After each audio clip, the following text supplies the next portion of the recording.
Hi, I am Lydia Karemi. I'm a counseling psychologist and a marriage and family therapist. Welcome to H Consult Limited, where we offer therapy services ranging from couple therapy, premarital counseling, individual therapy, family therapy, mental health group therapies, workshops, and trainings.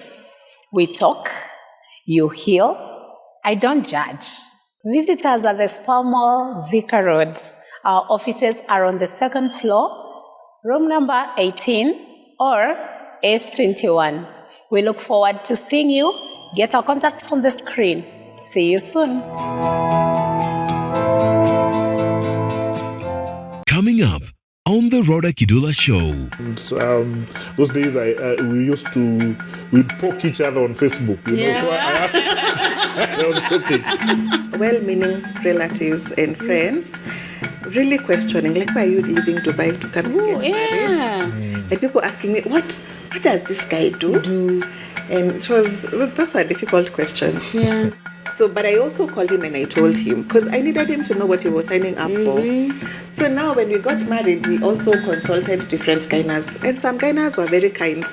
Some not too kind. They would just say, hey, very guys, it's going to be tough. Yeah. It's going to be difficult. In fact, I started dreading going for like those events, social gatherings, because she would get the pressure. Then now in the evening, it would be really bad. Even if today I would wake up one day and say I am going to leave, I would have enough selfish reasons for me to do that. Yeah.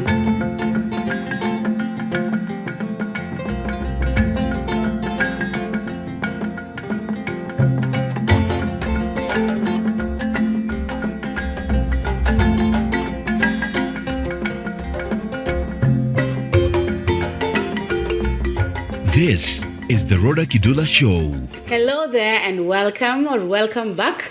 This is the Rodah Kidula Show, a space where we glorify marriage because it was instituted by God himself, created by God, and it's actually working. Yes, it's actually working. People are thriving in healthy marriages out here. So thank you for clicking on the link and being part of this community.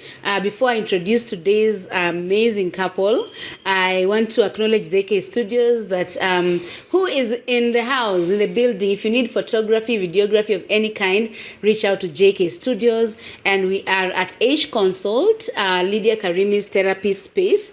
If you know anyone who needs therapy, or you need any kind of therapy, reach out to Lydia Karemi. I told you to save her number. Please check the description, take that number and save. You don't know when you will need it for yourself or for anyone else. So welcome to today's conversation. I'm excited for this one. We have planned and prayed, and it's happening. Yay! Thank you for coming. Yeah. And I'm not saying your names because here we introduce each other. So who's going first? I can go first. Please do. Introduce this beautiful Gen Z. Yes. Yeah, so this beautiful Gen Z is my wife. Her name is Maggie, or Margaret Wairimo Wakibe. And she's such an amazing woman.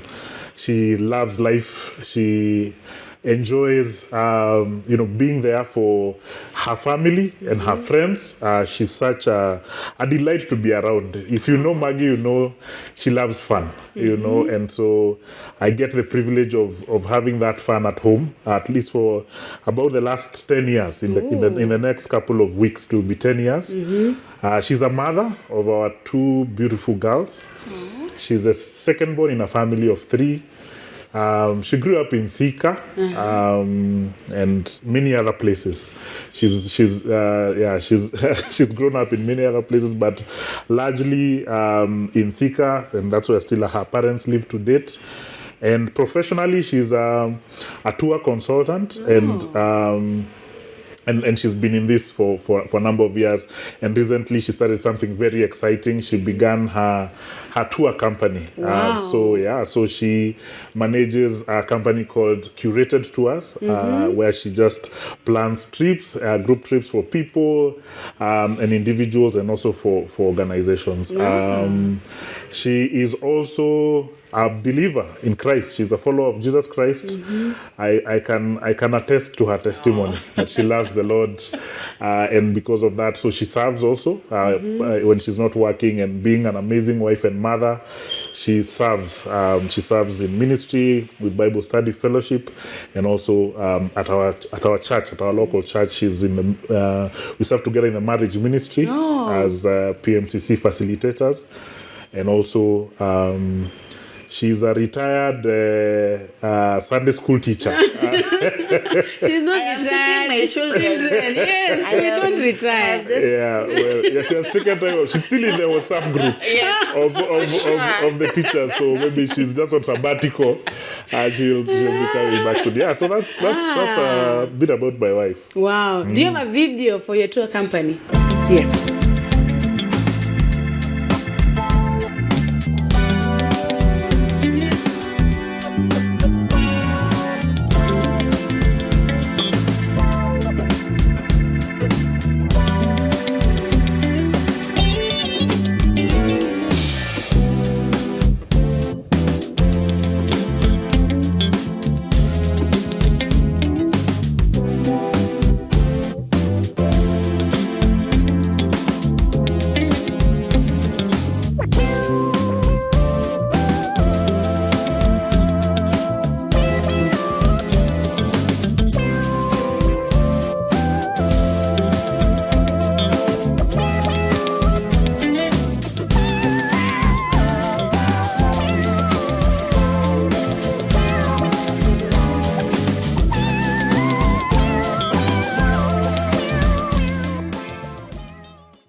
I would love to. Before the show started, I told them I've never been to Mombasa. And now there's someone who can take us places, right? You see?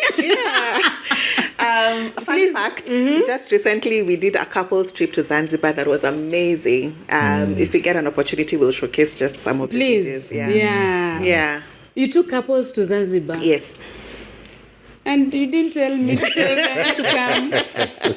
Next time, tell me. There are many more coming. There are many more coming, right? For And you're on social media. We can always follow you up to see, to be updated on the next trips. Yes. Oh, those trips are for Christian couples especially, very good. Yeah. Hiya, tell us who this gentleman is. Oh, thank you. That was an amazing. Yeah, that was introduction. amazing. What's her I'm feeling personality? Pressure. So my wife is a sanguine. She loves. I think she was just saying here, like her, she's. What is the next thing? We are done with this. Where do we go? And she draws a lot of energy from being around people. Wow. But she has also some choleric part of her, because she's a leader in many ways, and so she'll be one who she needs to know, why is this looking like this? What do we need to do to change this? So, but I think her predominant personality will be a sanguine. Wow, she's agreeing.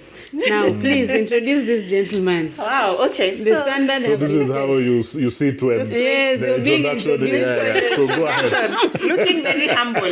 Please look humble. So this is Peter Kibe. Peter Kibe is a second born. I know that those that know my husband don't believe that he's a second born because he behaves like a firstborn. I have to remind him that he's a second born many times. So he's a second born in a family of 3. Same. You're both middle children. Middle children, yeah. Born in Joro, raised in Joro, and he is. If Peter Kibe is your friend, you know that he's a loyal friend. He shows up for people. He's an intentional friend. And because he's my friend, I really get to benefit from the intentionality. So he is a good friend to those that he loves. He is an intentional father. I don't know if you mentioned, but we have 2 children together. Yes, you did. So he is an intentional father. He makes time for the children. He is when he's not at home with us, He is involved in ministry. I don't know if you know I'm sure you know BSF. Yes. So he's involved in BSF. He's involved in men's ministry and in the marriage ministry in our church. Jemo is also BSF. BSF, yes. We are involved in BSF as well. So he is a minister of the gospel. At some point after we got married, I used to tell him, just know that I didn't sign up to be a pastor's wife. I thank God that in as much as you have not stopped someone's destiny with that statement. I don't know what the Lord has in store. I guess I'm easing into it. But I see how God has called him into ministry for sure. Just that now he's involved in different ministries. Okay. And to take care of us, he runs a company as well. Ride Right Autos. It's on Kiambu Road, where he sells vehicles. He imports vehicles on behalf of other people, but also has some vehicles that are ready to be sold. And he has a yard on Kiambu Road. You have a video of your yard? Yes.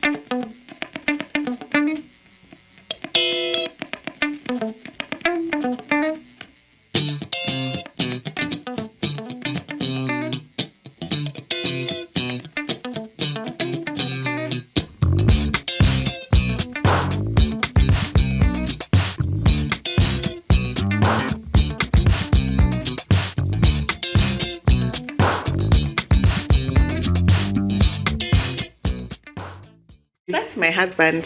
What's his personality? His personality. So my husband is. So some people can confuse him to be laid back and what's that personality? Phlegmatic. Maybe the dominant being phlegmatic. But he really is a choleric. He's a choleric, though when he is with friends that he's comfortable with, you can confuse him for a sanguine. Because he will dominate, he'll make fun of people. But in many other ways, I think at our home, we force him to now be introverted because we take over. The girls have a lot of energy. Nice. But he's a choleric. I forgot to say this guy is a leader. He is a natural leader. We have been in different spaces where, we just go, it's maybe a meeting or whatever. And people just say, so he'll be the chairman. He looks like the chairman. I'm like, how? He's the chairman. And I have really enjoyed his leadership over many years. Oh, that is the first role of a husband. So you are enjoying marriage. I thank God that comes naturally to him. Special thanks to Kerry Kagiri. Miss Kerry, baby. Mrs. Kamau. Mrs. Kamau now. Congratulations to you. Kerry, it will take time. It will take time. For me to say Mrs. Kerry Kagiri Kamau. She's the one who suggested you for this show. And you are her best couple. Yes. Oh, thank you for standing with our girl. She says she'll come to this show with Mr. Kamau. I can't wait. So thank you for this amazing suggestion. I'm already having fun. Enjoy honeymoon. She's over there doing like this. Keep going. Don't stop. Okay. So who met who here? Who saw who first? So we were in we met in a party. So we had gone for, it's a birthday party for her cousin, who is a family friend. And so she was there. That time she was in campus. So she used to bake cakes when she was in Campo. Wow. So she had baked the cake for the birthday and we had been invited. So also she was the MC of the party by virtue of being a cousin. And she does such things. As I said, she enjoys fun things. So she was the one telling people what to do. And and that stood out for me. I was just seated there. So coincidentally, she had met my brother about a month before this meeting in another setting. So we used to live with my bro, and we used to go to the same church, and we had the same friends. And I knew everyone my brother knew. So, but all of a sudden, we're in this party, and I'm seeing my brother talking to this lady that I don't know. I'm like, how do you know this girl, Nini? And he explained to me that they had met, and so that's how we met. And I approached her, said hello, and those days we'd poke each other on Facebook, So I asked, I was poking. So I got her name on Facebook, and that was it. I just said, "What's your name on Facebook?" I sent you something, and so I poked her, and she poked back, and You've been poking for 10 years. Wow. 10 years. Yeah, so that was in 2012, 2012 October. Yeah. So it's been about 13 years of meeting, and then close to 10 years of marriage. We met on 6th of October, and on 24th of October, he asked me to be the girlfriend. 6th of October, the same month. The same month. None of you was dating. No. You're single. Yes. Gen Zs. Kabisa majenzi, kabisa I was 23. I was 23. Yeah. Why did you ask her to be your girlfriend? So it was after a series. So of course, after meeting, we started having a conversation. So I knew someone who was doing was in the business of baking as well, and he had a bigger establishment. So I tried to use that as a way of starting off a conversation with her, like, where do you want to take this business of yours and all that. So as a result, we talked quite a bit. Like, I remember since we met, and I think the following week is when we started now talking, because I got her number, and she also, from her story, she had noticed, my intentions, but she's like, those days when you send someone. You guys have just met. Yeah, but when you send a friend request those days, it means it depends. I'm interested. It depends. So it took a while, like, because if you accept very fast, it shows. So we met on a Saturday. She accepted my request like on Tuesday. And she did that intentionally. Like, she saw it immediately. She's like, I'm not going to accept this right now. So Akaka, but from the time she accepted my friend request, we were chatting. Of course, got her number. We were talking a lot, we just connected.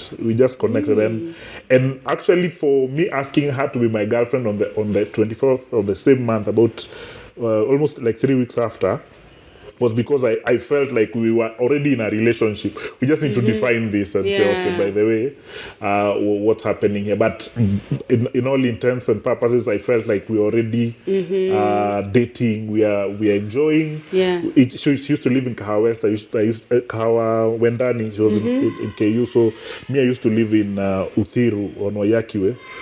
And I remember we would, it was setting us up for what would come later in our relationship, because we had a stint there where our relationship was long distance for like 2 years. But before then, like how it started was we had a lot of conversations. I remember I would be on my balcony until like midnight. Those days kulikuwa na nini, there was this company called You. Yes. Yeah, they used to have like nice night bundles and talk time for to midnight. Those ones you put 10 shillings, and because we were hustling, so we would put in that 10 bob and talk. We were talking for hours. So they really walitushikilia. They held on this relationship from the beginning. And that's why now after that I asked her to be my girlfriend. Wow. Yeah. Why did you say yes? Why did I say yes? I think I had so when I was I don't want to choma. But at some point in life I dated when I was in campus, and then at some point I was just done. And I told God, because now I don't know if I've ever told you this part, but just before that birthday, I remember praying and asking God to just now lead me to someone who was godly. And I had a list. You know how we have the mental list? Yes. That he needs to be like this, he needs to be all of those qualities. Yeah. And so when I met him, he ticked all of those. Oh, your list had qualities. My list had qualities, and he met all those qualities. But now, one of the things that I wanted was, because I felt like, in campus, the way boys will chokoza you and all, and you're like, these guys are just wasting my time. So one of the things that was clear is that he needed to be at least 7 years older. I don't know where I'd gotten 7 years from. Really? But he needed to be 7 years older. So because I was 23, he needed to be 30. Yeah, and the way even in school we are told, Sujui, when I was in high school, our teachers would tell us, your husbands are in university. Campus, yes. So for sure. So now when I met him, he ticked every list on that on my list. On my list. But then I did not bother asking his age because naturally this guy must be in his 30s. Yeah. Because he was so mature. He's the chairman. So I didn't ask him. I did not ask him. So it was until later on when I asked him, by the way, how old are you? And then he disclosed his age. I'm like, okay, God, I don't think he's the one. He is younger. No, because he's just older than me by 6 months. No. So I was like, yeah, he's not the one. He's in the university. Bring the one who is 7 years older. No, but we were really too deep in. So it's a good thing that I discovered his actual age after I had gotten to know the person. Oh. Yeah. So why did you say yes? Why did I say yes? Oh, you ticked the qualities. What are some of the qualities? So, a leader. And then this guy, by the way, led me in the relationship. So one of the things that we were pursuing was purity. And he led me in that space. Kabisa. Like he would say, let us meet here. You can come over to my place because my friends are there. So that kind of leadership. I remember when we were dating, we even went through the Bible cover to cover. Guys, together. And I was like, sip water. Cover to cover while dating. Cover to cover. And then he's the kind of guy when you're going through an issue, he would be, like the way Paul says in this and this book, and I'm like, yeah. If you know Kibe, he's like that. So anyway, so I think he was different. Yeah, he was different, and I felt like I was growing. Like even through the dating stage, I felt like I was growing. So for sure, like I knew, kabisa, I had no doubt he is the one. Wow. Yeah. God answered that one. How long did you date before you wedded? So we met. So we met on 6th of October. Became the girlfriend 24th of the same month. That's my birthday. And then that's your birthday. 24th October. Oh wow, it's a good day. You became girlfriend. It's a good day. You were somewhere celebrating your birthday. Yes. Amazing. That was such a good day. Getting a girlfriend. Yeah. So shortly after, so I had just cleared campus that time, and I studied hospitality and tourism management.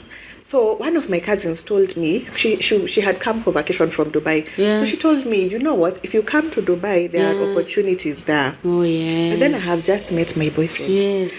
But then she told me, you know what, I'm going to talk to your mom about it. And I was like, yeah, do that. But then kind of moved on from that. So she went on, I mentioned to my mom, but they continued the conversation. Yeah. So before I knew it, I received the visa that I'm going to Dubai.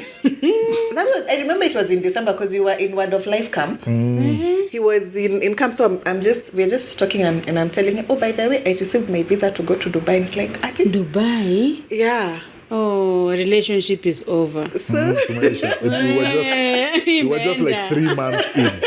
3 months, yeah. Oh. Yeah, so we did 3 months, and then so she traveled in February the following year. 13th of February. Just a day before Valentine's. Yeah, so that's when she left. So it was about going to 6 months in our dating, and she went for, so she would come back, but the whole time that she was in Dubai was 2 years. Oh, she was in Dubai for 2 years. For 2 years, yeah. So we dated for 3 years, and 6 months. Initially she was here, went away. Then when she came back, we got married about 6 months after. 6 months coming after. back. Yeah, how was that long distance? dating? So first of all, I remember when I told him about, I'm going to leave and all of that, I remember telling him, but I'll only be gone for 2 years. Like, I'm just going to get experience. Yeah. Then because I had tried looking for a job when I was here and nothing was forthcoming. Yeah. So I told him it will only be 2 years. So we agreed 2 years. 2 years. And then I am coming back. So I go, and that time it was difficult, especially on his end, because now bundles. That time there was no WhatsApp, so we used to use Skype. Skype, yes. Skype, yeah. Yeah. I remember Skype. Yeah, and he would use bundles for like 50 bob every day. Oh. And 50 bob is a lot that time. Yeah. Yeah, so I don't know how you persevered, Aki. So for us, it was, I used to say, it's like, so my friends who are dating around the same time, and of course they were not in long distance, so they would be taking their girlfriends out for coffee. Yeah.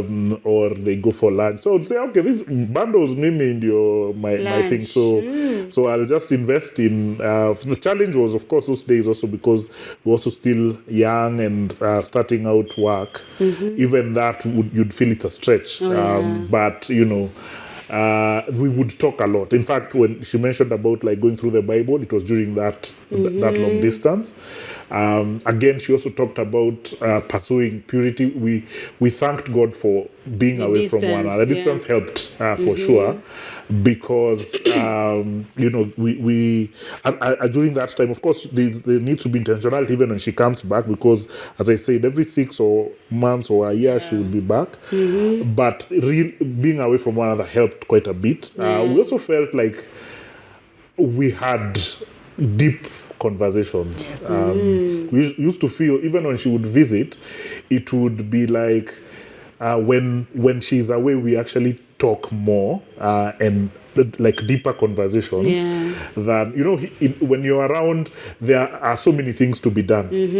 So there are people around, and you are around each other, but really, are you having conversations? So we part of like the silver lining to having a long distance was you have really deep conversations and meaningful conversations for your relationship. Yeah. So that was, apart of course from missing one another, we appreciated that journey of we are reading the Bible together, and because we would talk for like an hour every day, every single day for those, every single day. So you can imagine, Skype. And you're talking about how is this going? How is your life? So we would really share each other's lives, which was really amazing. That is helpful. And then 2 years were over. 2 years were over, and you actually came back. Some say 2 years, then they don't. Hey, I remember he called me and it's like, so now we had said 2 years. The leadership. We had said 2 years. Now you need to come back. I'm like, but I don't have a job. It's like, but we said we can trust God. Yeah. And I remember that time the Radisson Blue Upper Hill was opening up. And imagine I just went on LinkedIn, messaged the director of sales then, Vicky Muyanga, if you're watching, you'll be paid in heaven. So messaged her and then messaged the GM then. After messaging them, so we are continuing on this conversation, with this conversation about me coming back. And then shortly after, so I just told her, my name is so-and-so, I see there's a new hotel opening up, blah, blah, blah. Yeah. And she was like, okay, I forwarded your resume to the front office manager. Yeah. The front office manager set a meeting with me, and we had a meeting on Skype or something. And then he was like, by the way, it would be nice to see, for this role that you're interviewing for, it would be nice to see you in person. So I was like, yeah, sure. I booked my flight, I came. Yeah. So when I came, and had the interview, I remember because he used to, all of the interviews that I have ever gone to, this guy has gone with me. Oh. All of them. Anyway, so I remember coming out of the interview and telling him, I think that went well. No, actually, I came out with the contract signed. Really? Yes. But then they said because it's a new hotel, it's going to open in June. And the 2 years were going to end in June. So it just worked out perfectly. Yes. So so I went back, packed my bags, I came. You came back home. I came back home. And 6 months later, you got married. Yes, but I remember people, well-meaning relatives and friends, really questioning, like, why are you leaving Dubai to come and get married? And people asking me, what does this guy do? And those are difficult questions. Yeah. But I'm grateful. Years later, I can say, Our daughter is living Dubai. Yeah, I feel like one of those relatives. Yeah, and then because I didn't go with dreams for I am buying land, I am doing what. So me, I just used to live large. Oh, I used you to didn't invest back at home. No, I invested in terms of clothes. I used to go to the malls. I'd know everywhere where there was sale, and I would buy clothes. I'd come with clothes, and then I'd distribute them, friends, cousins, when go back. So I had gone to get experience. Yes, so not necessarily. Oh, I really lived life. I lived life. We go to the wedding. Yeah. How was the process of marrying this girl? Are you from two different tribes? No. Yeah. So the process was easy because at least we understood what we needed to do. Yeah. The parents are very understanding, and even at the time they were supportive from the beginning, and so that made it easy, because if you're having the frustration of trying to figure this thing out, and then now you add maybe pressure from parents, it can be difficult. But my parents-in-law are amazing, so that made it easy. So of course my family also, I have amazing. So I come from a single mom family. So, but I have uncles who really stood in the gap. So they made it very easy to go there. Part of the reason why also that journey was easy was God has given me a community over the years that has been there. So even preparing, getting ready, and so going to Thika and all the processes were easy. So I wouldn't say that we faced challenges or roadblocks leading to our wedding. So when she came back in June, we actually had our Rodah the same month.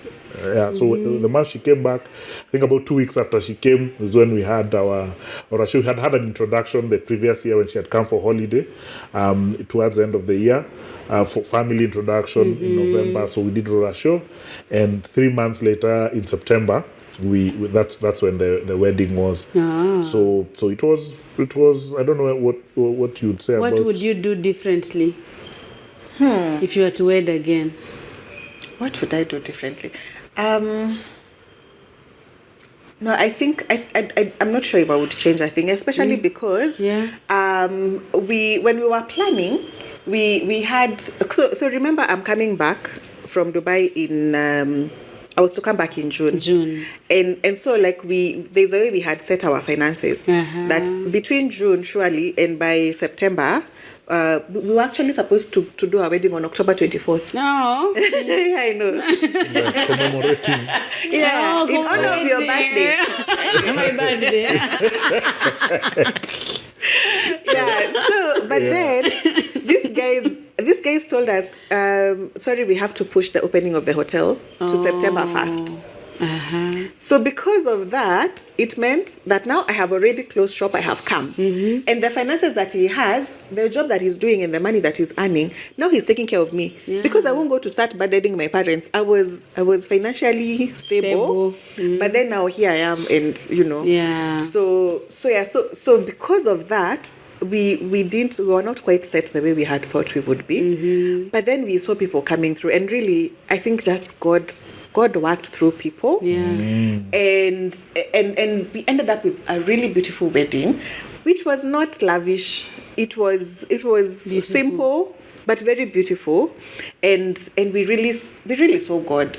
And I feel like that was maybe God's way of having us get into marriage through stripping off anything that we would say, because of this, or I have brought this and this. So it is God who came through. We were planning for 500 people. So the caterer that did our catering told me she washed plates. After the 500, there was another additional over 300 people. So it was. And the food? The food was enough somehow. I mean, those that they didn't eat poleni, but you know. You were late. You were late. Yeah. So I don't know if I would change anything. Oh, it was beautiful. It was beautiful. Yeah. Honeymoon, the part that I take water. How was your honeymoon? Go for it. Well, our honeymoon was amazing. So, as she had said, because of the opening of the place of work she was going, we couldn't take a lot of time. Oh, yeah. So it was a short one, but really nice. I think we went for like 3-4 days. But there was this amazing place. There's a friend of ours who used to we still have with at BSF, and they had gone to this place called Sons at Chale. I don't know whether watupatia. Is that a paid advertisement, or No, it's they okay. give us? If give people us do a good job, we always just talk about them. Yeah, or they can cater to our coming our 10th year anniversary. Thank you very much. Yes, and they can send us a video also. We play. So we went to this place. It's called Sons at Chale Island, Diani, and we go off to that island. It was amazing. It was my first time in a hotel. You know, In a hotel? In a hotel, like away from the house. I had never slept in a hotel before. You had never? Never before my wedding. Yeah. So that was amazing. No, wait, why? I never slept in a hotel, so it was amazing, especially being the first experience. Yeah. But yeah, just because of, as I said, you know, we got married young. I think we were 25, 26. So and I was in Biashara, so even like those opportunities of work taking you to a place where you can spend in a hotel was not there. It was not there. So that was really amazing. They have an amazing place. I remember the rooms. I remember many things. Yeah. So Remember the rooms? we don't get into the details, but yeah. So yeah. But what we expect to happen in honeymoon happened. Oh, for sure. Yeah. Because you had waited in purity. Yes. You know, the post say the waiting wasn't worth it. Nothing happened. It wasn't as... Me, I usually say it was 100% worth it. The wait. The wait was, the wait was worth it. Yes. Wow. So I felt like it was the gift that God gave us for the wedding. For the waiting. Yes. Awesome. Now you're married. How was your first year? Wow. So first of all, after we got I don't like the way you've changed your... I want to backtrack a little. So after we got married, and we did our short honeymoon, and then we came back. Yeah. And so for me, it was a lot of adjustment. I am adjusting to now a new job. Yes. A new husband. We a husband. A husband. As opposed to the old one.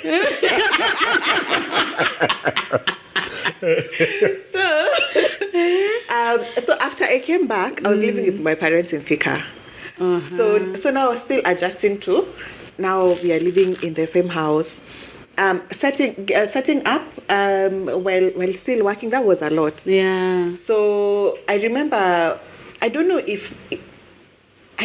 but I feel like the transition, maybe physically I transitioned, but emotionally and everything else, I didn't. Oh. So, because I remember one day I left work. So because Radisson is in Upper Hill. So I used to walk to town, and then I'd now take a mat to Wayaki Way. We used to live on Wayaki Way.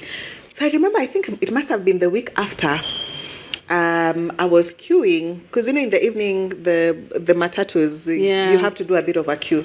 So I was queuing, and then my husband calls me and it's like, umefika wapi? Yeah. And that's when it hit me. I'm queuing on the Thika, the Thika direction, as opposed to the Wayaki Way. So I was like, oh my goodness. And I remember feeling so sad as I was walking towards Wayaki Way. the Wayaki Way stage. Because I'm like, what is this that I got myself into? And then I remember also, so around that time, our friends were getting married as well. So after people have come through for you, because these days I see people don't want committees as much, but as committees, we did a lot of back-to-back committees. So I remember this time we are in a committee together. So I've left work, I've met my husband, we are together, and this committee meeting, I think it must have been the last one. So it took time. So we finished at like 9 p.m. So by the time we were getting home, it was around 10 p.m. And I remember very well because we were living on 3rd floor. So to Kokwa, the 2nd floor staircase. And my husband asks me, what are we eating? Eating food. Oh, no. I cried. I could not believe that he had the nerve to ask me that question. Oh, I thought you were crying because you had no idea what you were going to cook. No. Because I'm like, he's asking. Why are you asking me that? We are coming in the same time. We've had a long day. Yeah, so that was interesting. And he was so confused. But then I'm like, what did I get myself into? Why am I having to take care of him? Like, why am I having to figure out what he will eat? Yeah, it's at 10 p.m. So now I go and start cutting onions. Yeah. And then in the morning I'm having to wake up to go to work. That's what you signed up for. Yeah, so the altar. Yeah, I think adjusting for a me homemaker was hard. And then there are times I'd wake up very early in the morning and I would fix breakfast. Yeah. Because my mom calls me and she asks me, have you had breakfast? It's very important to her. So I grew up knowing to be a wife is you have to make breakfast, food. You have to cook a balanced diet. So I remember I'd wake up and do that. And then he would wake up and ask me, why are the curtains not open? And I'm like, I have been cooking for you. So it was the adjustment of the things that we had learned. Yes. In fact, there's a class that we usually teach PMCC called Background and Baggage, and how, like, especially the first year, how you realize your background really has shaped you. Because as she had talked about how her mom was big on breakfast, for us it was as the first thing you do when you wake up, you have to open the curtains before anything. Curtains request befunguliwa, so I remember we would struggle, like, okay, it's nice that you've made, but why is the room dark, and Hash is like, this is what we did. So the first year was adjusting and trying to, this is learning one another, because I realized that dating is different, but marriage is just next level. Even if you've dated for 10 years, when you start living with someone, it's really there's a lot of adjustment that has to go into that. So I remember, for me, like, I would, especially the part for, the Bible calls us to live and cleave. Yes. That was an interesting dynamic, as she's saying, even just going home, you realize you're going to Thika instead of going to Ayakiwe. I used to really be, in the youth group that we used to serve with at AIC Ziwani those days, we used to really have a lot of hangouts. So of course I knew, marriage would change a few of these things in a shape or form, but I hadn't realized the impact, that there'll be no longer those sleepovers that we used. Those days when you're young, you just come, mali jioni imefika, we are there, we just cook ugali, we eat, we sleep there. Tomorrow we'll figure out, especially on Friday and Saturdays, and then on Sunday you wake up, you go to church together. So those were fun times, and we really had a lot of that. So, but the adjustment was a lot. Now these things are no longer going to be happening. I used to go home, as she said, home is Njoro, and I used to really travel home a lot of weekends. If I have some free time, I would go home over the weekend.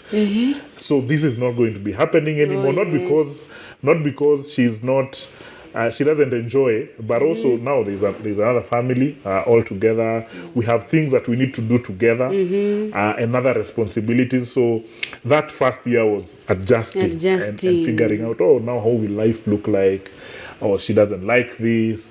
she doesn't like the way I do this, or her also seeing that part of me. Hey, this guy, would rather open curtains and Than cook breakfast for him. And then so that it was a time of adjustment in many ways. How was conflict resolution for you in your first year? I used to cry. I used to cry.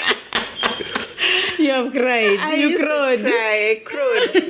So because I realized he didn't know what to do when I was crying. So many times he just used to apologize. Like the times he wasn't.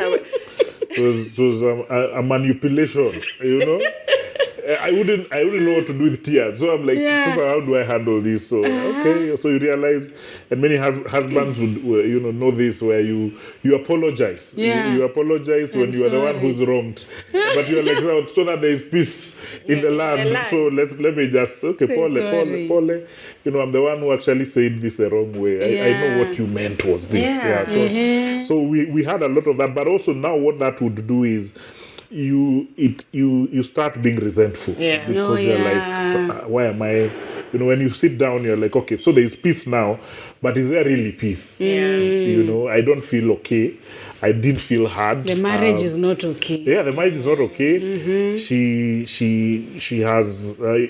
was crying and throwing tantrums and be like, and I would be like, okay, let's shelve that. So initially we were not really good at handling conflict. And also for her, she would not, and she says this many times, like she didn't know how to handle criticism. Yes.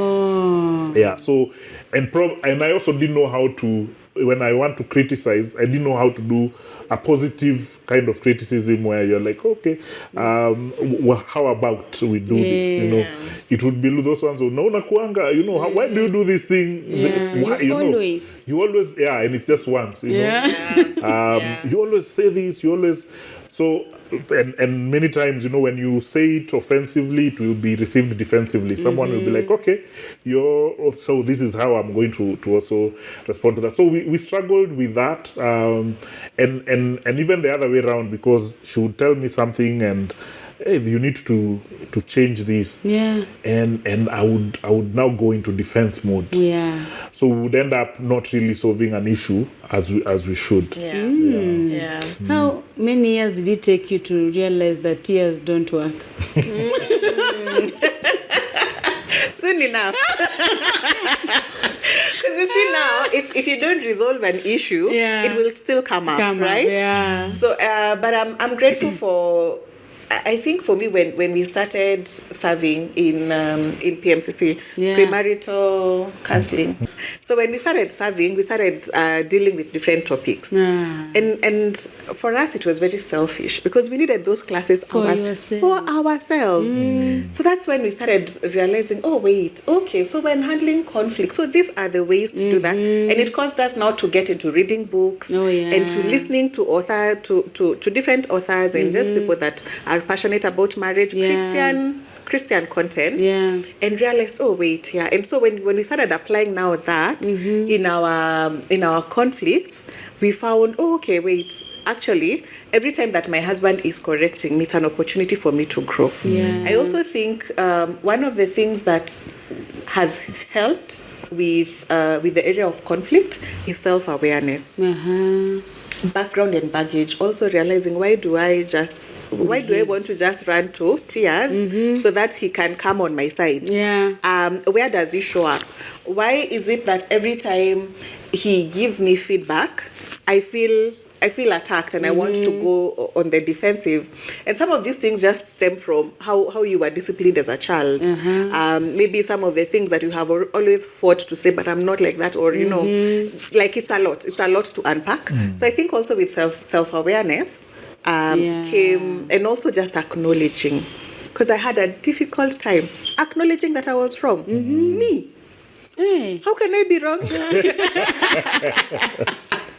I had such a difficult time. But now you realize, oh wait, actually I have acknowledged. Yeah. Actually I'm growing in this. And then now he started even commenting me. He's like, oh, by the way, you've really improved in this area. And I was like, oh wait, actually every time I'm given feedback, it helps me develop me. And in fact, we were talking with some friends the other day, and I was telling them the way.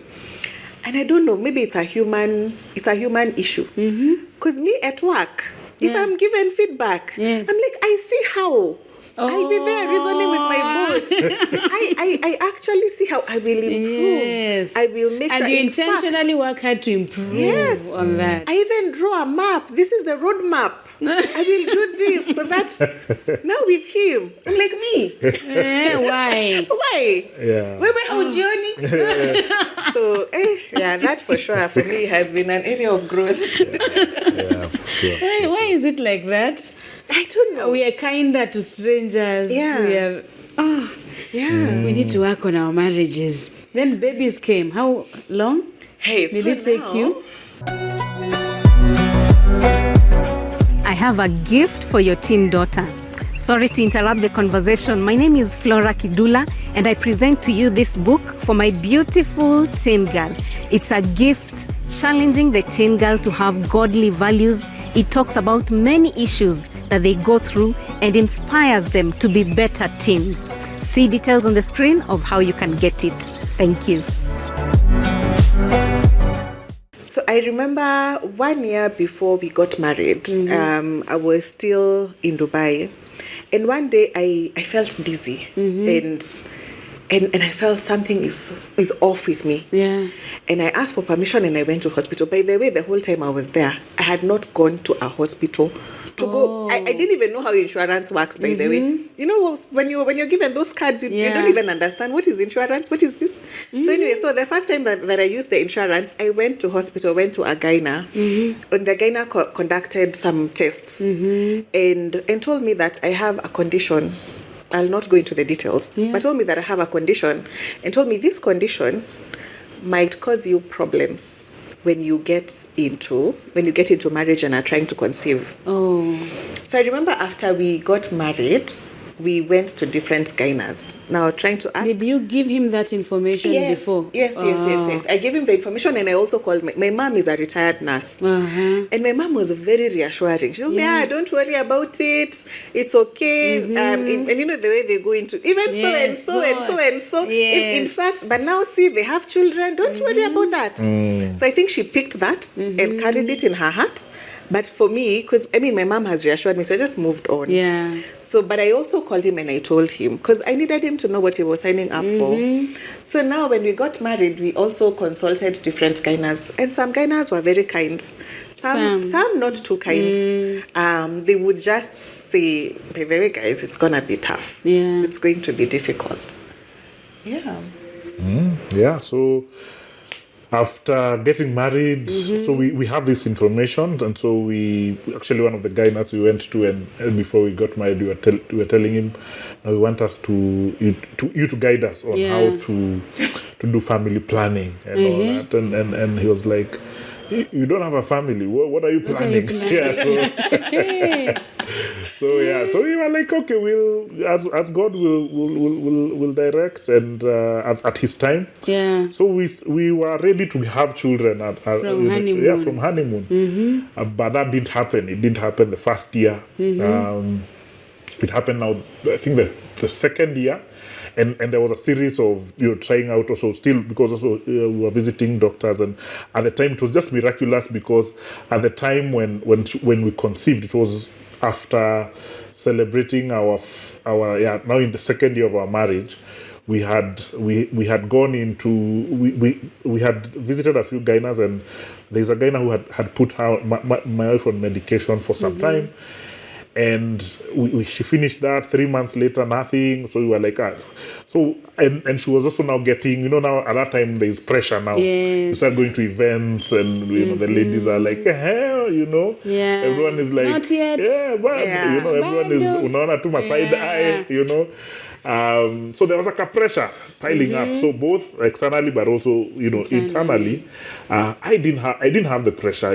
She's the one who really had, especially when we'd go to people who knew her, like so people would ask a lot of questions.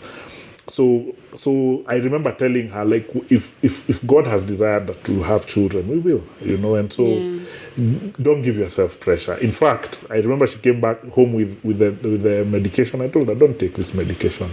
Don't, and it was towards the end of the year, so we were going for Christmas to home. So she didn't take the dawa.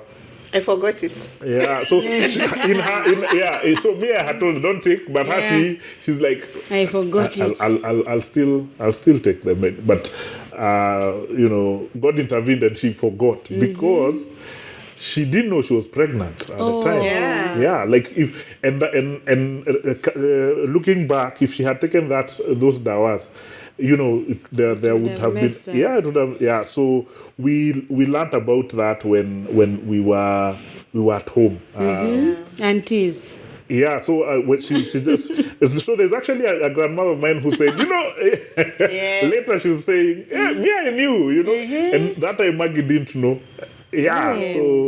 So we found out it was I remember we were somewhere in a mall in Nakuru town and she was just feeling some type of way. So she went and checked, and me, I was just waiting at the hallway, and I'm seeing my wife coming, and she's crying. Yeah, like, why are you crying? I cry a lot, guys. So she had gone to test, and she's like, we're pregnant. I could not believe it. Wow. I could not believe it. We were with my mom and my brother, and it was such a joy. And that happened. God gave her smooth pregnancy. Wow. And in 2017, August 28th, very soon we'll be celebrating our daughter's 8th birthday. 8th birthday. Yeah, 8 years later. But then now after that, there was a season of waiting, because the gap between our two children is 6 years. Yeah. Oh, so you have a 2-year-old. You have a 2 and 8. Turning 2 this November. Again, now that was now the longer wait for our second born. Many times we think because I have a first one, the next it's easy to get a second one. It's not. Yeah. It's not. Yes, and I think some of the very unfair things that I faced during that time. Yeah. I remember especially that first year. No, imagine you already are on a journey where and I don't know I don't know if it's the devil who had planted something in my mind, but somewhere along the journey of my life, I got a fear that I would never have children. Oh, I had it, like it was somewhere. So you see now when you start going on that journey, even that voice starts coming back, and you're told you'll never have children. And so I remember one day we went to, and interestingly, pressure was never from this side of the family. Oh. It was also not from my side of the family. It was from the people that are just somewhere around there. There's a time we went to some function, and there's a lady that I have, even since that day, I've not seen her again. And like we are barely in each other's space. But I remember as she was hugging me, she whispered in my ear, and she told me, wachana na family planning, stop using family planning. And it hurt me. I cannot remember anything else that happened during that function, because after that I was just out. I sat down and I was so sad. What point is this? Are you pregnant? No. You are now waiting for the first one. I'm waiting for the first one, and already we are having conversations with the guy now. Because now they put you on those treatment plans. Yes. So you review first month, nothing. Second month, like that. So you are already in a very tough emotional season. Yeah. And then someone is telling you, stop using family planning. And it was usually particularly difficult for me as well, because every time, in fact, I started dreading going for like those events, social gatherings, because she would get the pressure. Then now in the evening it would be really bad. So it's like now she's at home, she's feeling at some type of way, and she's angry and what people said. So I'm there trying to comfort her. So every time we are in a social gathering in the evening, it's going to be a comforting session. Don't worry. She didn't mean what she was saying. She doesn't know. So I realized that, and even very sensitive to that, even after that, because I realized there are many couples who, because of that struggle, they don't even show up for stuff anymore. Even church. Because people are on their case. So unless you know the journey someone is on, I think refrain. That is the one thing that I learned from there. Like, you don't know. They say behind every face is a story. So you don't know the story. So because you don't know, just be careful what you say. You might just be saying something well-meaning, but you crush someone's spirit as a result. So I remember, as she said that, I remember, I struggled with now, and me, I really enjoy also, being out there, just like her. We have friends and family that we enjoy hanging out with. But if those comments would come, and eventually it's like now it's another day. So whenever someone would say that and I'm there, I'm like, you have messed my evening. Yes, because you'll just smile it away, but then of course you carry the burden after. And it hurts when we have no connection, we have no relationship. We don't know each other that way. You're not asking because you care. You just, I don't know, I need to speak. I need to just say something. People can be very So insensitive. the second child, the weight. That one now, we didn't even try anything. Of add another child. Yes. She needs a playmate. Yes. In fact, now people are coming from the place of advice. Oh yes, and solicited, because they've already decided it is money that is the issue. So now they would say, by the way, I don't know why you people think that it's the easier thing is to raise them back to back. Yes, God, imagine it is God who provides. And so just be there listening. I'm like, so it is better for them to grow together. Now you're going to make it difficult for the other one, and the gap shouldn't be too big. So it comes from a place of advice, and God provides, and the shunning for this generation of yours. You guys just want one child, two children. No.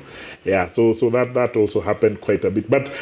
For some reason, even for the first one, I didn't have any pressure, but I was so laid back now for the second. For me, I was feeling like, imagine God has given us a child. Because the challenge was also, and sometimes we find ourselves there, that you are so on to the next thing that you're not even pausing to appreciate what you already God has already done this. So I was very careful, and I kept reminding Maggie, hey, I know it would be nice to have, and that it's a desire we have, but let's not forget God has been good to us. There was a time we didn't know we'd get a child. So if God intends that we have one child, well and good, So that was, it was helpful that, and we had already seen him do what we didn't know would happen, what we didn't know would happen. He did it and gave us a one child. So I think as much as it was a longer wait, the fact that we had a child helped it to God just used that also to reassure us of his faithfulness, and also of the fact that even if another one doesn't come, can you be grateful? Yes, with what you have. With what you have. But he blessed you with another beautiful girl. And what was interesting was, there is science that, I don't know, you get periods, you get, there is how it works. Biology. So I remember going to the gyna after learning that I was expecting. And the gyna is asking me, when is the last time that you had periods? And I couldn't remember. I could not. Were you keeping track? No, because I have irregular hormones. So I don't know how my body works. Yes. So it was God. It is God just did it. So it is not something you calculated. Said tonight is the night. No. So what I have learned through that journey, children come from God. If it determines that you are getting them when you're 50, when you're 60, that is what will happen. Because the family planning that we were planning, we were thrown off kabisa. Because at that time I had already moved on. I remember you are just like, it's okay. We'll just now plan for this child, how we will take care of this one child that God has given us, and it is fine. And then he gives you another one. So it is just children God. They come from God. They're a blessing from God. Yeah. How did children change you? or impacted your marriage? Oh. I don't like the way you've looked at him. Are they all daddy's girls? Yeah, they are daddy's girls for sure. Wow, I think children just introduce a whole dynamic into a marriage. Yeah. Because now it was just the two of you, but then you're having to accommodate children. Yes. You're having to accommodate the whole dynamic changes in the sense that now your time, if it was already constrained, it's constrained further. Yeah. Because you need to be intentional with bringing them up. Yeah. I think you start realizing how different you are and now start working towards a synergy in the sense that he might feel strongly about disciplining in this way and me I'm like this. So I think that for sure. Even just decisions of what school what curriculum, you know, how present should we be? Does it mean arriving early? What is going to change? So that brought a whole dynamic. And I think it still is a current struggle. Yes. You know, it's a current struggle, and it's one of the things that every 2-3 days we are discussing. We're talking about, in fact, the other day I was just asking her, what does being meaningfully present mean? Yeah, because in my head there is what I think it is. So I want to hear from her, like, what do you think I'm a present father? And so I realized that has caused us to have a lot of conversations, because there is what in my head I'm like, I would want to be at home every day at 6 p.m. You know, but it's not possible because of work, because of many other engagements and so that sometimes makes me feel, am I really a good dad? I've not spent the time that I would want to. You know, it might be in the evening, I'll be there for 1 hour with them, and then they want to sleep, you know. So that has brought, of course, sacrifices have to be made. So in the morning, if you can leave a bit later, or so like for our older daughter, I'm the one who usually drops her to school. At least you get to connect with her in the morning. It has also made us trying to train them in the ways of the Lord as we are called to. That has meant from when she was young, as I said, we serve in Bible study fellowship, and we started her off at BSF when she was very young, the older one. So I would take her to the women's class in Westlands, and a friend of mine just challenged me, because she was also taking her daughter, let's take these girls, and they were like 6 months. They have a very good program from kids who are from very young, 6 weeks actually for the ladies. So every Wednesday morning that would be our time. So I would go take her at 9 a.m. to 11, take her back home, go to work. And so that culture continued now, and now, of course, when she got into school, now she goes to the class that Maggie goes to, and now we have started with the younger one. Now she goes to the other to her class also during the day. So I realize that, of course, there has to be sacrifice. There has to be sacrifice. And you have to go out of it, because the mandate is that we raise these children up in the Lord. That's a command that God has given us, and a responsibility that we have to take seriously. And so seeing that, of course, especially you can feel the way Maggie was saying, you see our different parenting styles coming up, our personalities, and so that also brings a conflict now in the marriage, because it's like, okay, why did you? Why did you discipline her in this way, or why didn't you have my wife would want, let's talk, let's have a conversation. I'm like a partner where the Bible instructs us to don't spoil the road, So I beat guys, don't, but also but you have a conversation. She needs to understand why am How old are we having a conversation? Well, 8 years. Even like from 6, she was like, let's talk. 5. Okay. But I would also take. So my challenge is I struggle too much to discipline. So it takes the girls would have to really push me to the wall to get to that place of now. But we are told, the Bible says that, foolishness is in the heart of a child. Yes. And, that rod is what will remove that foolishness. So it's a responsibility, part of which now we find ourselves clashing every so often. On the how to do it, but also giving us many opportunities to have conversations about, okay, how would you want it to look like? Yes. And even as the children, of course, grow, the style changes. The approach will change as they get older. So that has impacted us in a big way. Yeah. You're almost 10 years. Have you ever packed and left? No. Apart from queuing in to go to Greek. That was her way of packing. It's like 3 weeks down the line, what's the name of Yeah. No. Thankfully, no. What has made you stay? I think there's. I'm married to this guy. Yes. I am Margaret Werimo Kibe. In fact, even on my ID, it's Kibe. Oh, you changed the ID? I did. Wow. Yeah. Congratulations. It's long since I met. With no coercion. It's long since I met a woman who has changed her ID from millennials to Gen Z. It's long since I met a woman who has actually changed their ID to Kibe. Yeah. So I changed to Kibe. I mean, I think.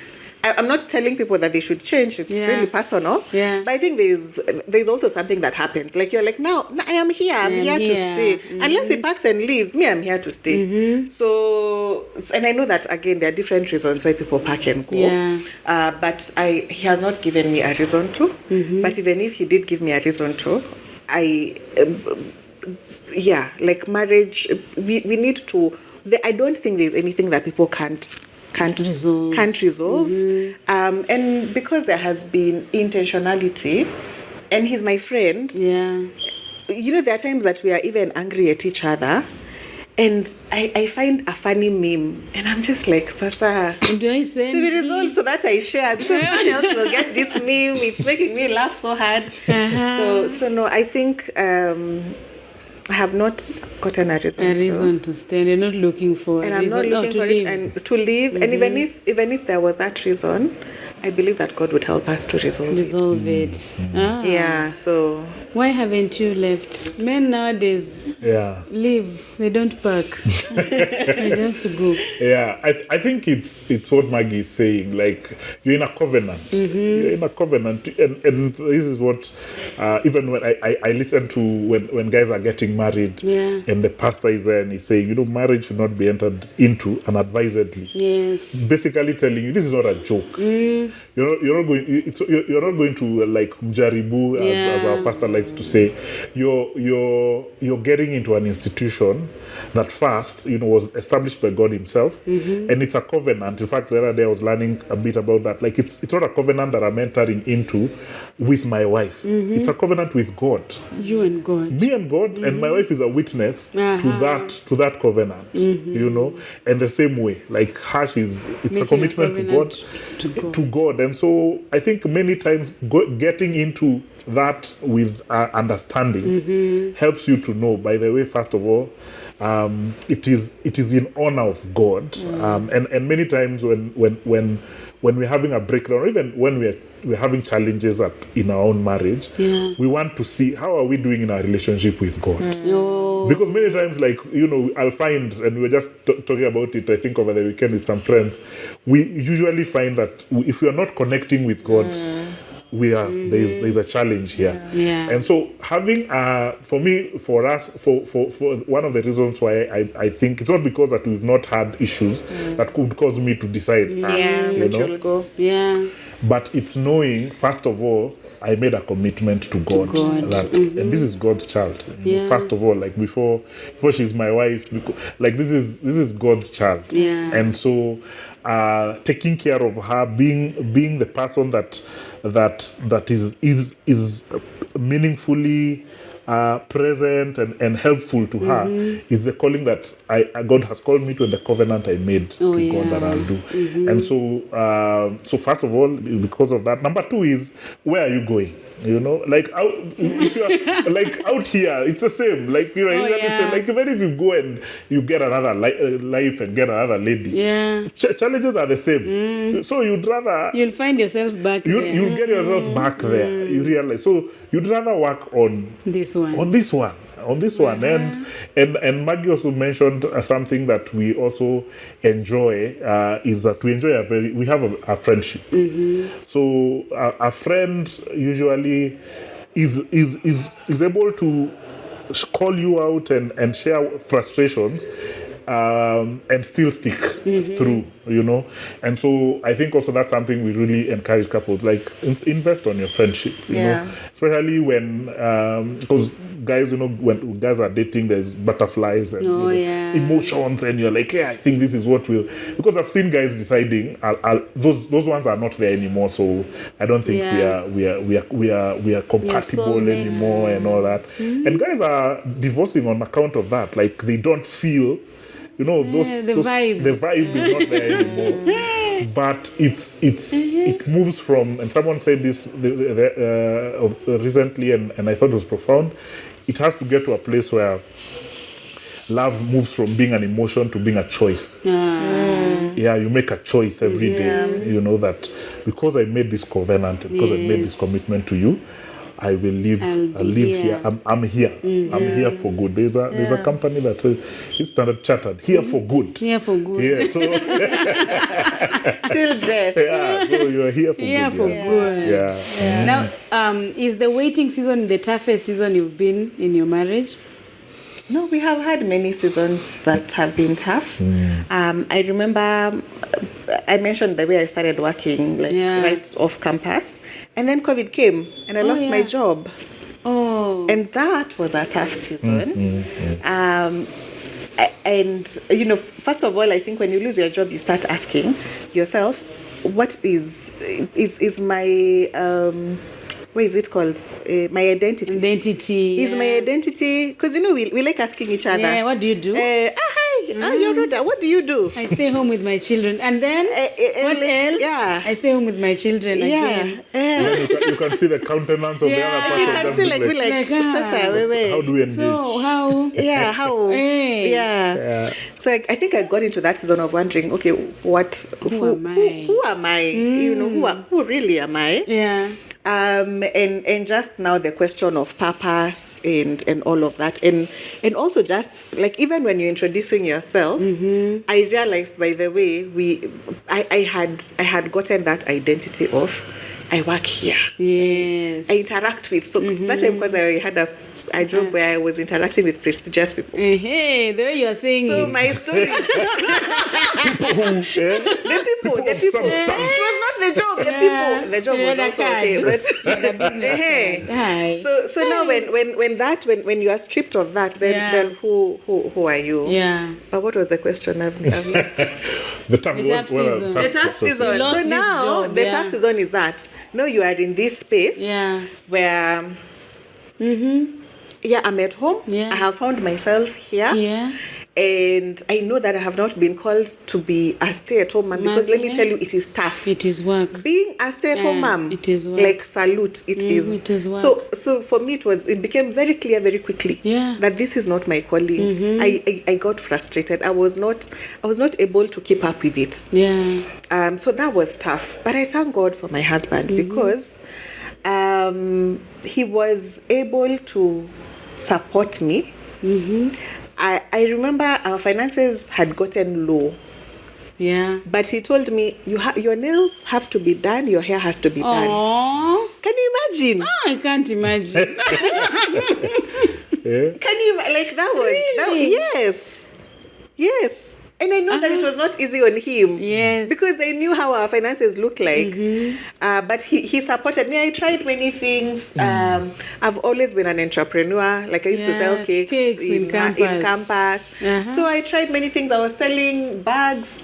That time, by the way, there's someone who ordered. I was selling kiondos. I'd go to Karioko, get kiondos, style them up nicely, take nice photos and post them online and sell them. And at least that helped me because I needed to feel that I am not just here always asking where is money for kitungu, nyanya. So at least it helped with that. But there are times you'd go to deliver and then the person just fails to show up. And that used to really hurt me. I'm like, this person is treating me like this because I don't have a job. It was tough. That was a tough season. But I thank God for oneness because then it showed us, when you are stripped of those things that you feel, we are a couple because of this, then the real person comes and you start now appreciating each other afresh. Like, by the way, it is not this or this that causes us to be together. It is because of God and this unit. But we also had a lot of fun during that time. We spent time together. Yes, we did. It was amazing. And the baby was at home. She hadn't started school. And there was no school anyway. So that gave us a lot of time. To, because COVID had two effects to marriages. There are those who, because of now guys were not used to being in the same space, they're not so friends. it became a challenge. But for many other couples, it was also a moment for bonding and connecting. So that was true for us. You mentor people who are getting married and even marriages, people in marriage. Why do you think many people in church are giving up on marriage or breaking? Marriages are ending. Because you guys are best couples. How do you feel after all that work? Then someone comes and tells you, hey, I left. I think first of all, the devil for sure. He's after marriages. He's after marriages. But also there is selfishness. Because marriage is about pursuing oneness. So it's difficult for you to pursue oneness, but you still want to pursue self. So I have found, we go for bridal showers all the time. And there's this common advice that people say, I think it's well-meaning, but they say, Rodah, you're getting into marriage. Don't lose yourself. It's well-meaning. But it needs to be explained further. Don't lose yourself. Don't stop doing what you used to do. And I'm like, if you don't stop, you are not married. You have to stop doing what you used to. You can't be single and married at the same time. Imagine if you're married, you are now married. Because now, first of all, the time that you used to show up for any and everyone at any time, there's no way you'll be able to keep up with that. And also he feels that you are a present wife. The children feel you are a present mother. You're now in a different space. So that like me pursuing my own things but still wanting to thrive, it can't work. And I'm not saying that you lose the self, because there's me. I love fun. I love fun, but see, I show up with this fun and also have fun here. And then when we meet with those friends, let's go and have fun. But they need to understand that things have to change. I can't show up for them all of the time. There's a limit to my fun now. There's a limit to my fun. He will call me at 11 when I'm at Java or wherever with my friends. And he's like, "Una come home, Sangapi, what are we eating?" I'm not supposed to be annoyed because of that. I am married. Right? So I think that is one of the things. Like wanting to be single. Selfishness. You do not want to pursue oneness. And pursuing oneness means that you will clash. As your it's like you're just being shaped into that so that it works very well. And you will try some things and they won't work. If your money is getting married, that will also be difficult, because there are times that I'll be like, why is it that? Because we are, in as much as we are pursuing this oneness, it doesn't mean that I still have selfishness that God has to constantly work on to help me see things from God's perspective. So I think for sure it is selfishness. And even if today I would wake up one day and say I am going to leave, I would have enough selfish reasons for me to do that. Yeah. Siwezi zikosa. Yeah. Yeah, this is not perfection. This is me, a sinful human, married to another sinful human. Yes. And I have so many reasons, even today, to say that I am working You can out. write all the selfish reasons. See, I can say, I actually don't like your fingers. Reason enough for After divorce. 10 years. Yeah, I'm You've like, maybe I've discovered. always wondered. I've realized Yeah. something. Yeah, so Yeah, yeah. I like your fingers. They're really beautiful. Yeah, I think what Maggie is saying is so true, that there is a level that we sometimes think about ourselves, and many times we use that as, okay, of course you have to take care of yourself and all, mental space and all that. These days actually like mental.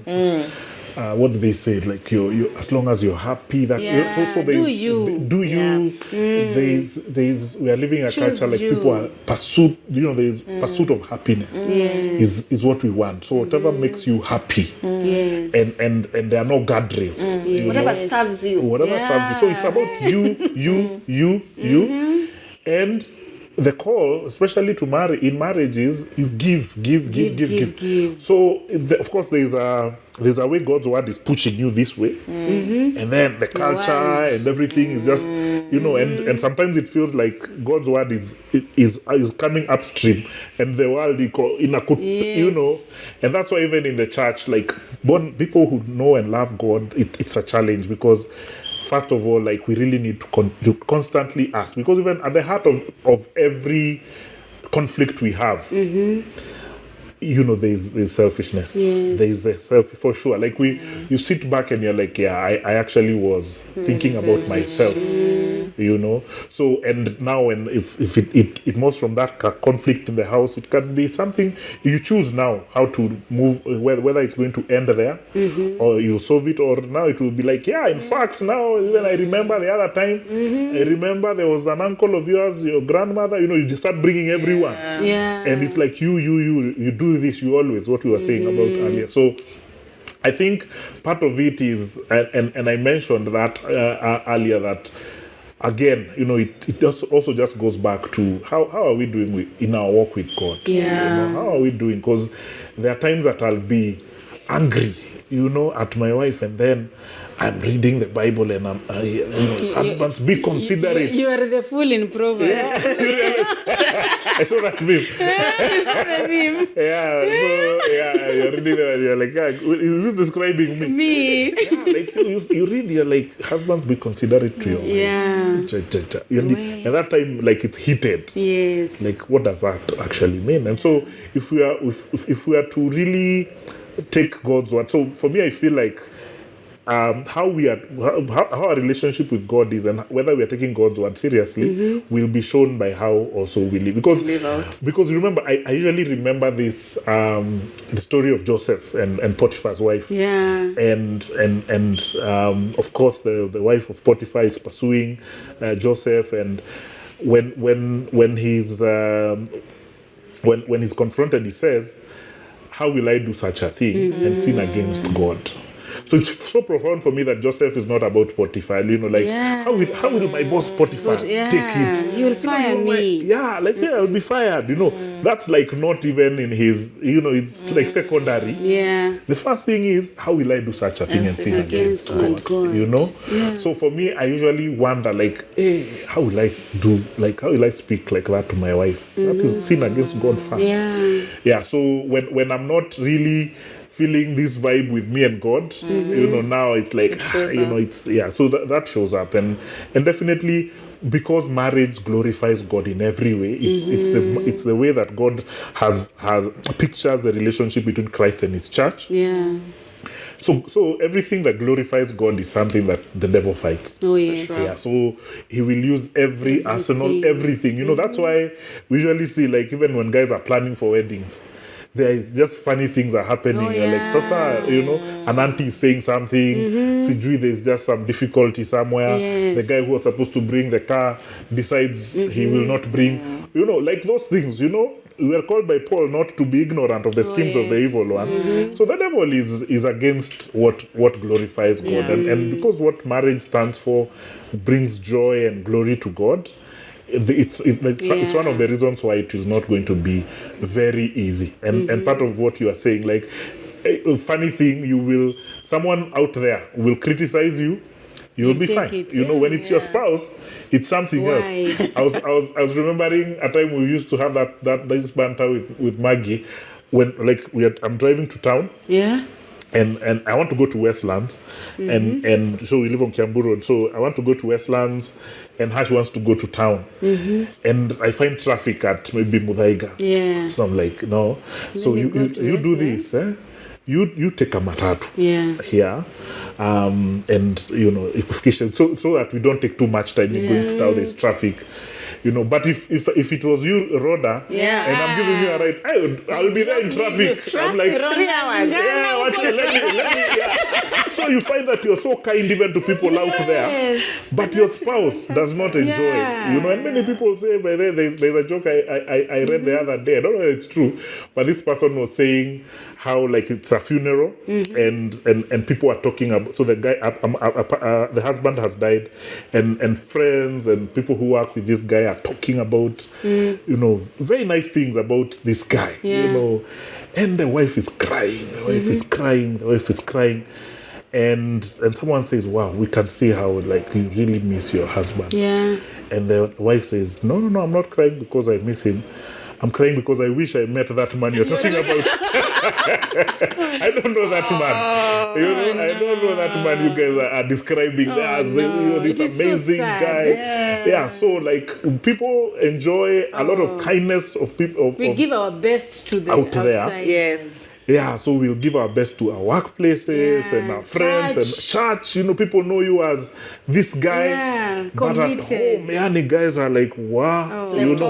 Leftovers. And, so that is a big challenge also, that we are seen as different people out there. So if we could also just put the same energy, even in fact it should be more, because this is as I said, you don't have a covenant with your friend or your boss, but you have a covenant with your spouse. So if you put, like, the same more energy to your family, realizing that, by the way, this is a gift that God has given me, and so I'll go out of my way. So I think that and also part of it is also taking each other for granted. It's one of the reasons also that you're saying us. See, because I usually feel my wife will understand me. Hata nisiponunua hiyo kitu ama nikimwacha hapo Ngara, She's fine. But how will Rodah think about me that nimemwacha tu kwa barabara? Which is selfishness. It is selfishness. Because ultimately I want your husband when wakinipigia, hey, you dropped my wife. Thank you so much. And yours too. Sasa nasile. Mimi. And also you want to get to Westland first. So you're not being sacrificial the way God has called you. It's me.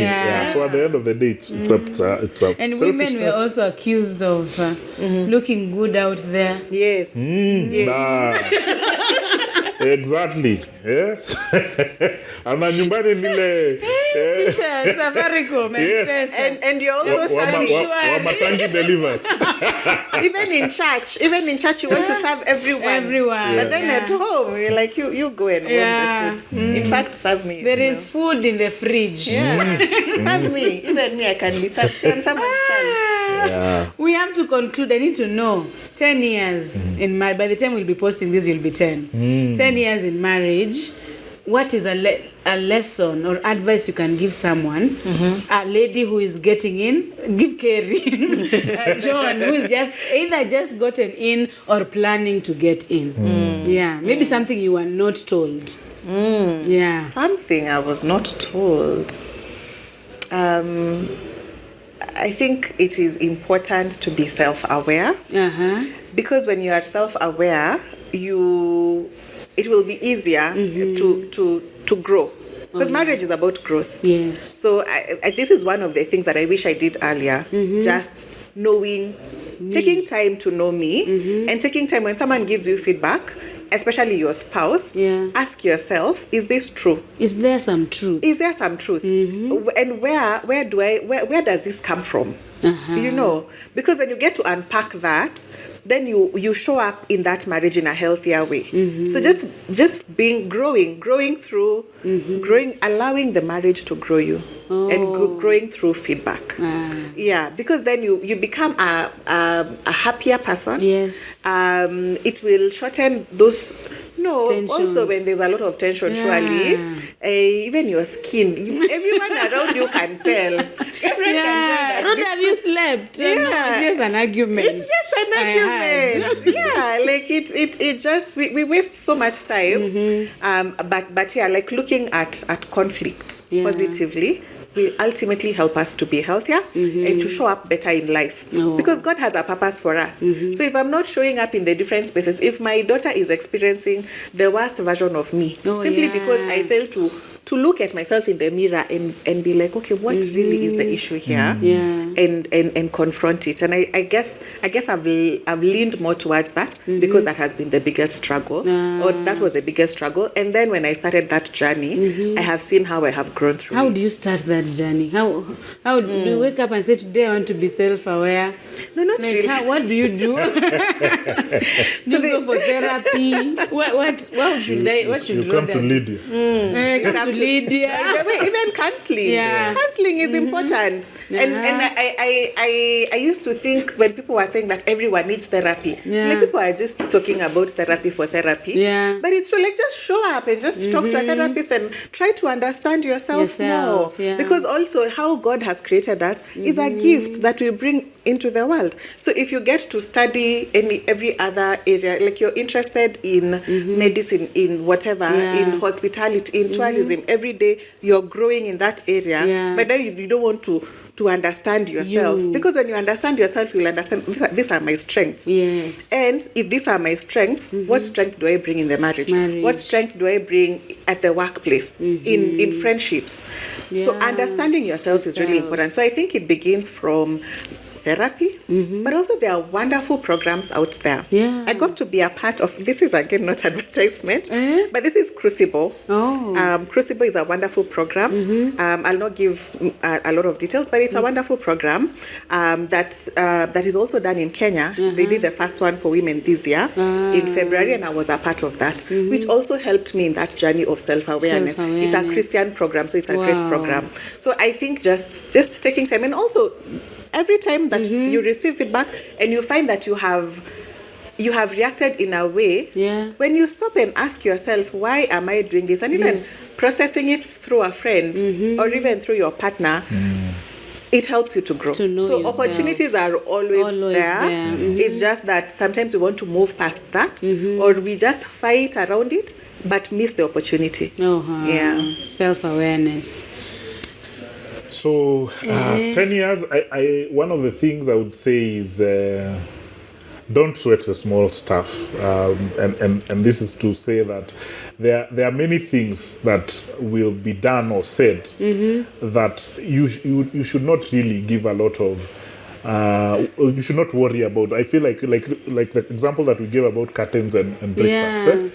But at that moment, those are opportunities that you feel like this thing is such a big deal. And then later you think about it, you're like, actually, why were we fighting? What was that about? Like, if you broke up, you would say it's because of like, for sure. you know. And I remember like when we were married, it was we had just turning one, and we had gone to. There's a cousin of mine who was getting married, and we went to. They had an interesting bridal shower. They did both. So the best couple had husbands and wives come together. And, nice. And I remember a couple who had been married at the time for 20 years. And that was the time Maggie was really like giving herself pressure of, a game as a wife. The house needs to be like this, and all that. And before we sleep, the kitchen counter has to be clean. And I remember that lady telling us that I've never gone to a hospital and found a queue of utensils that were supposed to be washed last night that were not washed, and that liberated her. Like it was like, by the way, they can be washed tomorrow. There is no problem. These curtains, even if we don't open them, it's fine, you know. So I realized like the opportunities for conflict were all over, but you can choose. No, that one I don't need to. There's no need to engage or fight about that. And also remember that you have a journey together. I think remembering that, because sometimes we get into marriage thinking, you know, this everything has to be sorted out in the next 6 months, you know. It's like these projects of GABA in the next, you know, 6 months. So you feel like there's like a pressure for I need to do this thing. But imagine if God gives you life, you'll be together for 70 years as a married couple. So there are things that now are not an issue for us that were an issue last year. And you know, or the year before. So it's a journey of growth. So be patient with yourself and be patient with your spouse. Yeah, I think extending grace, as I was saying earlier, like we extend grace to everyone else. Let's have it in our minds as both husbands and wives. The person who will experience my best is going to be my spouse. You know, so I think if we do that, those are lessons that I've seen. And also, as I said, like even with this experience when we were 1 year, have people speaking into your life, because I realize that many times when even we have conversations with couples and someone will tell you, or guys who are living each other, they share things and you're like, you know, that's actually something that we've gone through, or another couple has gone through. And so God gives experiences to us as couples, so that experience, even as Paul tells us, that the troubles that we face are so that they can also in turn, you know, God helps us through those troubles so that we can help through others through as they go through similar challenges. So don't struggle, because I feel in the currently people want to walk the journey of marriage alone. I feel like it's like the journey of faith. You can't do it alone. You surround yourself with people, and it will be like, okay. So when we started a couples group, Maggie said that we had a group of friends that we got married on at the same time. So I remember there was a time we were having issues, you know, and that time is when this couples group started. So we sat together one time and to just have lunch, and one person just started a conversation about, you know, what they were dealing with, a matter that we were struggling with at the time. It was like, Allah, even you, Allah. So like realizing that actually there's no problem or there's no challenge that has faced you that is not common to men. You are like, okay. So it's not like having the like misery loving company kind of thing, but it's knowing it's not unique. I'm not the one who's going through this alone. And so you can even keep each other accountable. You're like, hey, how are you guys now handling finances? Is it better now? Every time you meet, it will be like, okay, you guys gave a commitment, this will have happened, you'll be out of debt. How is that going? You know? And we found a lot of help through that. So one of the things I tell a couple that is starting out, don't struggle alone. There are so many people around who would be willing to work with you to see the success of your marriage. So be out there, approach a couple to mentor you, people who have older couple, people who have gone ahead of, people who are passionate about marriage. Again, don't go to people who will just tell you, achana, and you're still seated there. Hata umejaribu, you know. So just be careful also, like the kind of advice you're getting, but get people who are for marriage and people who will be helpful as you navigate. It's like when you even start a job, you know, you don't know a lot of things, and there's someone who holds your hand. And now when you're out of that, now you also become someone who helps other people to walk along that journey. So for me, any young couple, I'd be like, you know, who are you? Get people. Who are you working? Don't walk alone. What if we are listening to Sarah Jakes? Do we need to have physical people? For sure. We can be just seated, the two of us. Our mentors are in LA. Well, you know, you need people to call you out. You need people who, when they call you out, you know, they're calling you out from a good place. They're not just telling you that to make you feel bad. And your husband already made you feel bad. So now you feel twice bad. Unless Sarah Jakes calls me. Unless to check on me. I mean, you could fly there. You could fly there and sit with them, you know. But also they need also to be people who also understand your context. Oh, because also, you know, you listen to all these things, but they don't know that our dynamics here, how our in-laws relationship looks like, how, you know, it's different. And so you would be, I think also it's important to get people who also are in your space, in a sense where also they can follow up. Because also with accountability, you need someone who willingly accepts to and also you are willing to be accountable to them. And you can listen to them also, because you can have someone working with you, but whatever they say, I don't. So it's people that you respect, people that you can listen to, and also couples that can follow you up. Couples that can follow you up and ask you, last time we discussed this, you know, how is that going? How are you going? Is it better now? How is your relationship with your mother-in-law? Or, you know, knowing our context, you know, someone will say, okay, you know, for us, you know, in our culture, me, I cannot go and visit my wife's family. And so someone who understands that culture will be able to speak into it better. So having it's like just even in church, you know, there are people who will tell you, my church is Uko, you know, I usually send my tithes to the US and all that. But the pastor doesn't know you, you know, and that's what, you know, they should be, if they are discipling you, they should know you. It should be a relationship. Fellowship. Hey, we have to end. Thank you so much. Thank you so much for coming. And we have learned. Thank you so much. You give your spouse your best. One day, just dress up and stay home. Absolutely. Not one day, like not even just ladies. Even men have this one annoying t-shirt. The one that sags over here. You dress up, go to work, then in the evening come put on that one for wife. I'm laughing because I know about that t-shirt of mine. You know, that one. Please go burn it. I will after this show. Thank you for your time and your wisdom, and thank you for watching. Let us know what you've learned in the comment section, and let us know who you want us to bring on the show as well. God bless you. Enjoy your marriages. Marriages should be honored by all. Amen. Lovely. See you on the next one. Bye.